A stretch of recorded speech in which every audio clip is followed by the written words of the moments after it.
Good girl. There we go.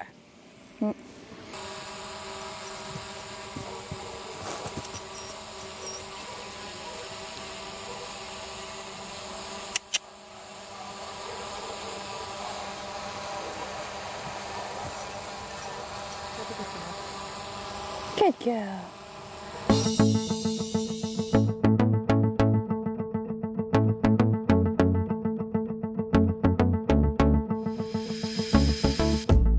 Hi, I'm Amy and welcome back to my YouTube channel. This episode is going to be all about Whiskey and finding her baby daddy. Whiskey's full name is Whiskey Cavalier. She is still a baby. She's 3 years old. She is owned by Laura and Michael DeHaas and the International Racing Club, and when the whole incident and the riots went down at Fairview and she was one of the worst injured, they really needed somewhere for her to go to have rehab and to actually just become herself again and to heal, and we decided to take her on. It's been quite a journey, I must say. When she first arrived, she couldn't walk. She had a big gape in the side of her side, and she was just absolutely terrified and I think in the most tremendous amount of pain. And just watching her progress through all the pain, through all her obstacles, has been the most amazing experience to be part of, and we absolutely love having her in our stables. She's become quite part of the family and she's almost there, I have to say. And now we are going to be choosing her baby daddy because she's going to become a mommy. She isn't going to be ridden ever again. She has got Sweeney in her shoulder. As you will see a little bit later on in the video, she doesn't walk correctly, but she's walking a lot better. She's holding herself and her wound has healed tremendously well on her side. And yeah, so she's going to go live the best life and we are going to choose a baby daddy for her. It has been horrible weather here today in PE, so I'm here to tell her that we are going to go choose her baby daddy tomorrow with Dr. Ashley Parker at Ascot Stud.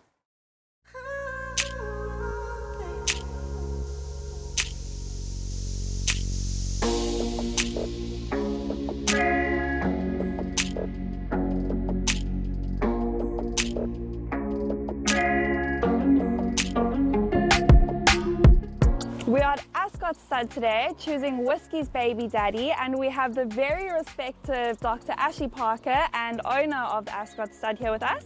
Hello Ashley, how are you? Very well, thanks. Nice to have you here this morning. Very excited. Tell me a little bit about your 2 stallions that you've got.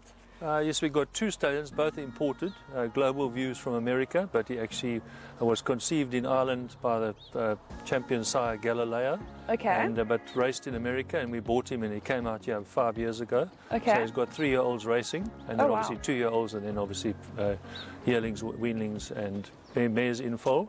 And then we've got Heavenly Blue, who's by Schnitzel, so he's an Australian horse. His mother's actually from America. Okay. And he's a big, beautiful, big grey horse.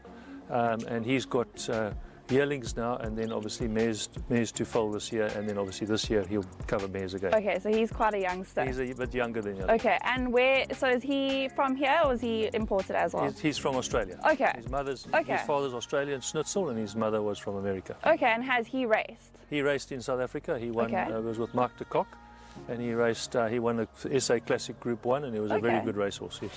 So now, how do you choose a racehorse stallion? Because that's quite a tricky one. I mean, there's quite a big pool of horses to choose from. Yeah, so it's all about performance. Okay. Obviously, they're both well performed. Global View won group races in America, so they won feature races. Okay. And obviously, Heavenly Blue won group races here, group 1s here in South Africa. Okay. That's the first thing. And the second thing is obviously their breeding. And Global View's Psyche's by Galileo is the champion sire in the world, and out of a very good female line as well. And then in the case of Heavenly Blue, is also by Schnitzel, who's the champion Australian stallion. Okay. Out of a very good female line from America. So, Okay, so it's that all ticks in it. the breeding. And then also importantly, they must be good-looking horses so they can produce good-looking stock. So it's pretty much a pinnacle of 3. Yeah, yeah. So choosing, obviously now a stallion, now we're keeping Whiskey in mind. We've never chosen personally a stallion for a mare, so this is quite an exciting experience. For Whiskey, now you have seen Whiskey before. What would your pros and cons be about your stallions, and what would you suggest and give us advice in choosing the stallion for her? So pretty much those three pinnacles. Okay. Obviously, unfortunately, she didn't have performance, so Yeah. but she's got good breeding. Yes. And then obviously on conformation. So for example, if she's slightly long-backed or short-backed, then we sort of match it up. Not that science is always perfect, Yeah. but you try and sort of get a good-looking specimen. Yeah, and you also know sort of what your stallions throw, That's what their correct. strongest genes are. Yes, yeah. Whiskey is quite little. Yeah. So in that sort of term, which one would you sort of go to with your stallions and your experience with them? They're both big horses, as you'll see. Yeah. Heavenly Blue is slightly bigger than Okay. Whiskey, but they're both big strapping horses, mature, Yeah. good looking. So they both suit her conformationally. Okay. Obviously, they are obviously on breeding too. You've got to look for nicks and things which we'll have to Yes. look at and see. Yeah, so it's actually quite a complicated, deep process. That's correct. Yeah. Yeah. But obviously, sometimes farms, if you bring a stallion to a farm, they'll end up getting the mares from that farm. So, Okay. Yeah. Okay. How many horses do you have here? At this stage, at the moment, we've got about 160. Sure, that's quite a lot. Yeah. And are those all mares, or is it a bit of a mixture? No, it's usually about 70 mares. And then Okay. obviously we've got the yellings that haven't been sold yet. They'll be sold. Okay. Unfortunately, there was a sale in Natal last week, which was obviously cancelled due Yes. to COVID. So those ones will go now to the Joburg sale with the ones for Joburg. Okay. And then there's another sale in Joburg in November. So those are actually just turned 2. Well, they're Okay. going to turn 2 on the 1st of Okay. August. Then we've got the weanlings, we call them, which will turn 1 on the 1st of August. So Okay. that's about another 50. Okay. And then there's obviously the stallions, and then there's the mares, which is 70 mares. So Yeah. it varies. When the foals get born, it goes up to 200, and then sort of Okay. by that time you've got the other 2-year-olds and yearlings have been sold already. Okay. So my next thing is the process of breeding, if I can put it that way. So obviously the mare gets impregnated, then it has its foal. What happens once the foal is born? Especially in the racing community, because I know with normal horses the process is a little bit longer, but with the racing there's quite a set program of what actually happens with them. Yeah, so basically they get sold when they're usually 1.5, or in this case more than likely Mark and them will keep the foal Yeah. and race it themselves. Okay. So it will stay on a farm until it's nearly 2 years old. So sort of this time of year, a little bit maybe earlier, the horse goes into training. Okay. And then obviously it gets broken in. We don't do the breaking in here. That goes to either a spelling farm to break in, or Okay. otherwise to the trainer of your choice Okay. to break in. So it basically lives on a farm for 1 3/4 years and then goes into training. And then 2-year-old races start in November, because they turn Okay. 2 on the 1st of August, so they're 2-year-olds. They start usually in November. And then obviously, depending on how the horse matures and how it's showing, it'll either run from November through to August, or as an early 3-year-old. Okay. Yeah. And then it carries on its racing That's it, career. yeah. Amazing. So this is Heavenly Blue. Okay. Obviously a great name for a grey horse. Feeling fresh. What are his pros? Look, he's a very good looking horse. Yeah. Well tempered. Obviously stallions have got a bit of Got a bit of spunk. yeah. So They have to. yeah, they have to. But he's Woohoo. he's feeling good. It is quite early Yeah, and it is quite cold, so So generally his foals so far, a lot have been grey, which is obviously pretty beneficial Yes. to, especially to ladies. They love greys. yes. There's They've something got good so temperaments. eye-catching about a Yeah, grey. they've got good temperaments. They've got nice legs. You like a horse with good legs, Yes. and generally pleasing to work with. Yeah. He's just showing everybody what he's made of. Yeah, he's got a beautiful dappled coat at the moment. He keeps that coat through summer and winter. Okay. Yeah. Most times when they come out and they walk around, they're actually looking for. They're used to covering mares, but Okay. obviously he does come out to be shown to people as Yes. well. And So he probably thinks he's got a girl waiting for him. no, the middle of winter, so there are no girls at the moment. All so, right. yeah. But he keeps, interesting as I said to you, that coat the whole year Sure. round. He was actually a very dark grey, and he's now becoming dappled, and then obviously will go lighter with age. Yeah. I know it's very difficult to predict, but if he was Whiskey's baby daddy, What kind of foal would you think she would have? A nice big one? Look, obviously, when they have their first foal, they often have a slightly smaller foal, just because obviously the uterus isn't mature enough, and obviously even her pelvis is not mature. So it'll be smaller than other horses. We always say first foal smaller. Yes, so and yes, she is quite young, so it would young, be her first foal. Exactly, yeah. So, but obviously him and Global View are big, strong horses. So you'll still get hopefully a nice foal. Yeah. I know Laura would love a grey, so We'd all love a grey. So that's in his favour, and he's got a beautiful hindquarter, a beautiful back leg. Yeah. So, he would certainly. They both will suit her conformationally, and it's up to everyone to decide where she goes to. This is Global View coming now. What are his pros? Now he's obviously had quite a bit of experience, and you've had quite a few foals from him that have proven. So he's produced a very, very good-looking horse. Generally, was extremely well received by the racing public, and they're doing very well at the moment. He was leading first season sire in South Africa. Okay. And obviously he's got some very nice horses. The one in PE called Global Drummer is running today, and he's got a very good chance of winning today. And then there's a couple in the earlier races, so he could have a good day at Fairview today.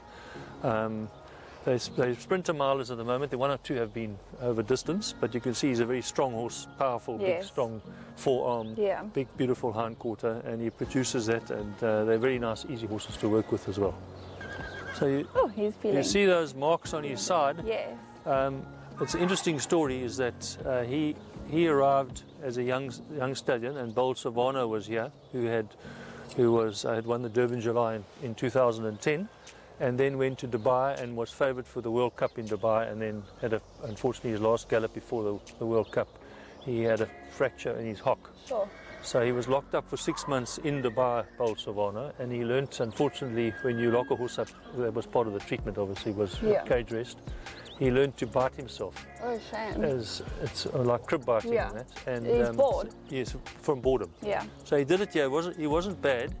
And then when he arrived, the two of them almost had sort of a arms bigger and stronger than you. So he saw Bold Savannah biting himself, and he learned to bite himself. Oh no! But it's much better now. Okay. And he doesn't do it as much. He doesn't do it as much because Bold Savannah is retired now. He's gone back to Joel Thompson's farm. Okay. So, but he walks around with a mask on. You would have seen. All right. Yeah. And he gets excited from time to time, but generally fine. And the mask underneath his chin, that stops him from. Yeah. Well, I suppose it stops him from getting to himself. Yeah. But quite a lot of stallions actually do, because it's a sign of sort of, I suppose, I'm stronger than you, so I can bite myself harder. That's interesting. So whiskey and this, the chances are you probably get a dark bay. Yeah. That's obviously it. And bay is a dominant colour, so yes. Yeah. So conformation, he'd also do extremely well with whiskey. Whiskey's quite a slight horse, so he's actually heavier than Heavenly Blue. Okay. But you must remember he's more mature. Yes. But he is a heavier, stronger horse than Heavenly Blue. And also probably distance-wise for the progeny, they would probably be faster than Heavenly Blues. Heavenly Blues, the progeny would go a bit more distance. Yeah. Okay. So these are the stables. Obviously, these are the horses being prepared for the sale, as I said to you earlier, for the August sale. Yes. So those are two sons of Global View. All right. They're not Heavenly Blues yet. The Heavenly Blues are weanlings. So these are yearlings turning 2 year. That's another Global View. These are the colts. The other side is the fillies. We keep them sort of separate. Is there any reason why you do that? They get quite coltish. They start getting a bit coltish too, so they stay away. So they're not bad, but once in a while you'll find one that's done it. And then this one belongs to Alan Creef. That was bought at the main sale, and then came back here. We'll go into training with Alan Creef. It wasn't bought from me, but I just came to spell here first. All right. And this is by another stallion. This is by a horse called Karari, who's a very good stallion. He's also going to the 2-year-old sale. And then This one will go, this one's a bit more immature, so he's also a global view, but his mother was more staying, so I'll take him to the November sale.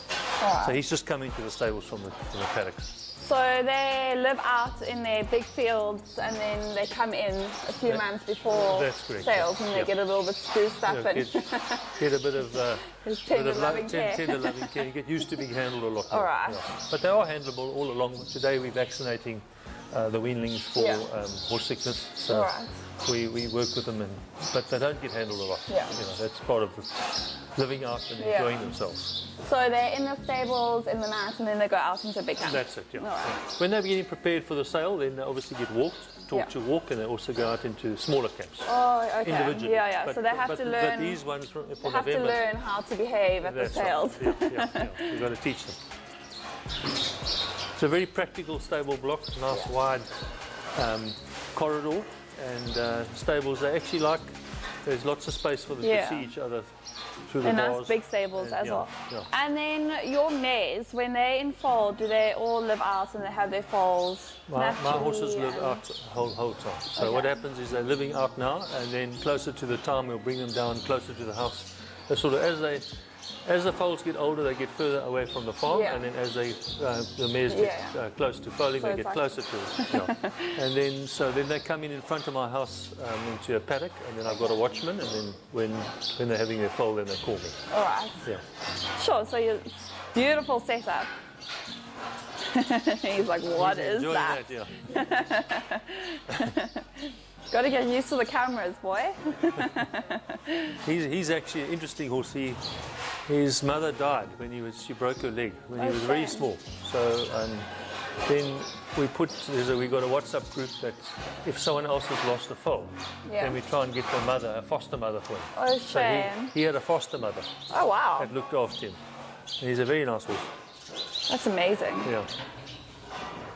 But when the mare arrives here, you obviously take her milk and squirt it all over him. Yeah. And also you give them hormones to the mare and tranquilize her.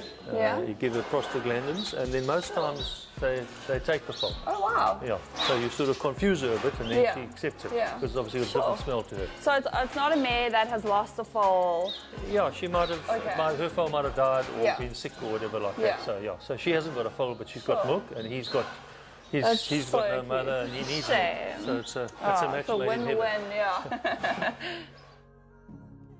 Ashley, thank you so much for taking time out of your very busy schedule to help us in the decision making of Whiskey's baby daddy. It's been really interesting, and it's actually been a really awesome morning. Pleasure, yeah. We're lucky with the weather. We've had a couple of tough days here. Yeah. And hopefully with you arriving and taking all the video footage, the rain comes and PE goes back to normal living. Yeah. Awesome. Thank you so much. Thank you.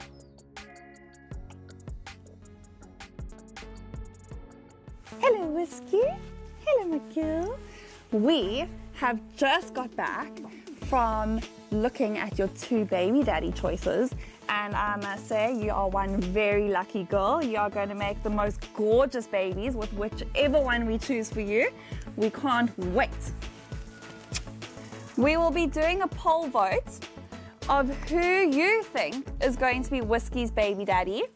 We are quite interested to see who you think is the best suited man for our girl. Thank you to everybody who has supported Whiskey through her recovery, and thank you to everybody who has already subscribed to our YouTube channel. Please don't forget to hit that subscribe button if you haven't, as well as the little gold bell, because that sends you notifications when we upload new videos. See you guys next week on the Fitness Guru, as well as the Blue Steel Equestrian Ride of the Week series, and then the week after for the renovation of I'm Amy show jumping equipment. My team and I are going to get our hands dirty and give our whole jumping equipment a fresh new look.